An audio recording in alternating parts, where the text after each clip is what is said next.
when we thought about ideas for themes for this event, we tossed around a lot of things. One of the things we considered was maybe we do a green, sustainable kind of theme. And pretty quickly we kind of said, well, that's kind of being done, maybe even overdone. And at the same time we said, well, here in the Northwest, where we're supposedly the capital of greenness, we thought, it'd be nice to work in a talk on green and green energy. And then, lo and behold, the universe provideth. Again, not long after that, in my connecting, I met Donna. And was just taken with Donna personally, and incredibly inspired by the work that she's doing. So here is Donna Shirey and her talk on the Zero Energy Idea House. Hi, everyone. It's really a pleasure to be here tonight. Last Monday morning, as I was listening to NPR, lo and behold, the Secretary of Energy was talking, Stephen Chu. He talked about energy and the lives of America and how we're all affected. He reiterated many facts that we have known for some time. We must be concerned with climate change, and we must be concerned with reducing the amount of energy that we use. We need to conserve at least 50% of the energy we use. Conservation can start with a simple thing like turning your computer and your printer off when it's not in use. Energy is a part of our prosperity. It acts like 100 energy servants. And what that means is that we use energy now to do tasks that used to be done by humans. Things like cleaning the house and washing and drying clothes. Now energy is readily available. He also said that since the mid-70s, California's energy consumption has stayed flat. How did they do this, even though their population was increasing? It was through conservation. Add technology to that mix, and you really have a formula for solving our energy problems. Solar power is a tremendous resource. How do we capture more of it? Developing technology is the answer. Continually improving products. Even solar panels that we're getting today are far more efficient than they were simply a year ago. And wind power is a whole new industry that has tremendous potential. What if every existing house had a little small wind turbine on it? What would that do to our energy production? Secretary Chu said we have to start now, and because it will take a long time. We need to have a sense of urgency. And he is a scientist, and they're generally optimistic, and I really appreciated his scientific optimism. So I want to present to you a project that follows the Secretary's outline for success. This is called the Zero Energy Idea House in Bellevue, Washington, and it's a test site for many ideas relating to energy conservation and energy creation. It's a unique building and one that sets the tone for future homes. Just by looking at it, you can tell there's something special going on here. So let's just do a little bit of an overview. It's in Bellevue on Westlake Sammamish Parkway. It's only about 1,630 square feet. It's innovative.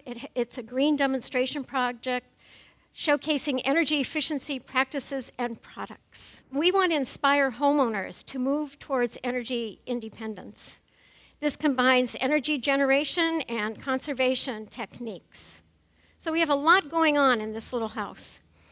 So I want to look at the house in three ways. First, by creating a mini power plant on the house, giving it great indoor air quality, and putting in healthy, durable materials. So our little mini power plant, we have solar photovoltaic panels that will produce 4.5 kilowatts.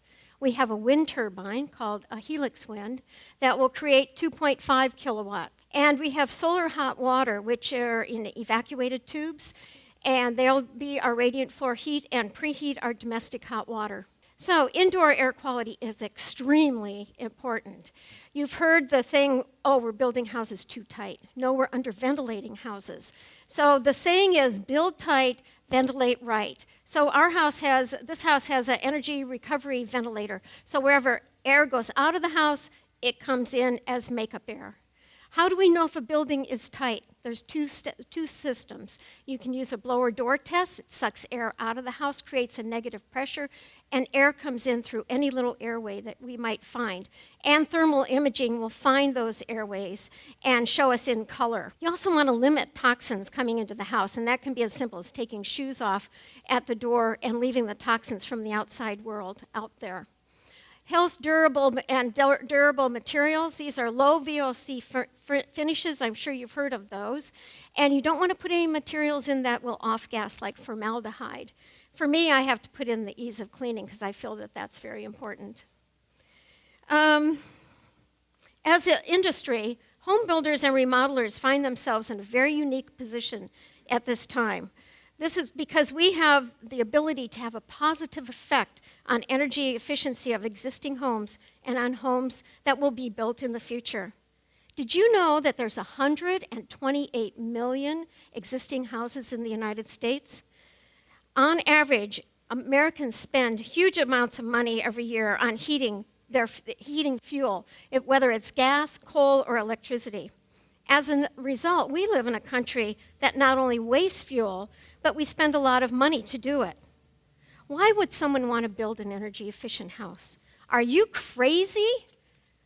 Build something cheaper. Energy's cheap in the state of Washington, and it's always going to be cheap. Why pay for non-toxic materials? Get in and get out. Have you ever heard arguments like that? I have. And people wonder how we got to the energy crisis we're in today. The approach used on the Z House is a common sense approach. The owners are looking for a house that was easy to care for, comfortable, healthy to live in, and it was close to being self-sufficient. I don't know how you feel, but for me, the thought of being able to create all the power that you need and to have some extra to send back to Puget Sound Energy and getting a check from them for the excess power is pretty inviting. I don't know if there's another house like this in the state or in the area. The house that's creating one small step on our climb to energy awareness. What is the next step? But we are not finished on this journey. We know the best way to build the envelope of a house. It's SIPs, structural insulated panels. We know how to make it the best. And the other things that we have to do are things like getting a national smart grid together. But that's the job of the Secretary of Energy. This has not been an easy project. The owners started 4 years ago with a design. Then came permitting, beginning with critical areas because it's on a 65% slope. Then came all the other sorts of permitting. We had input from lots of consultants and from the neighborhood. Along the way, there were so many reasons to stop. Don't build this project. That's when our passion took over. If this demonstration house was not to be built today, when would it ever be built? The owners were up for a challenge, and a challenge it was. The true believers in the sustainable and green building industry have been a great support. They gave of their energy and inspiration to continue. They also had the vision and knew that we were on the right track. They knew that this was the right thing to do. I know the Zero Energy House is a small step towards the goal of energy conservation and education. It's much like planting a seed. You know you won't see results immediately, but grow it will with water, some good soil, and a little tending. I would like each of you to be that seed today that I'm planting. I want you to sprout and to carry back the ideas of the Zero Energy Idea House. Take them back to your circle of influence and plant seeds there. Together we can accomplish so much through conservation and education so that we can be sure to have energy in the future. Thank you.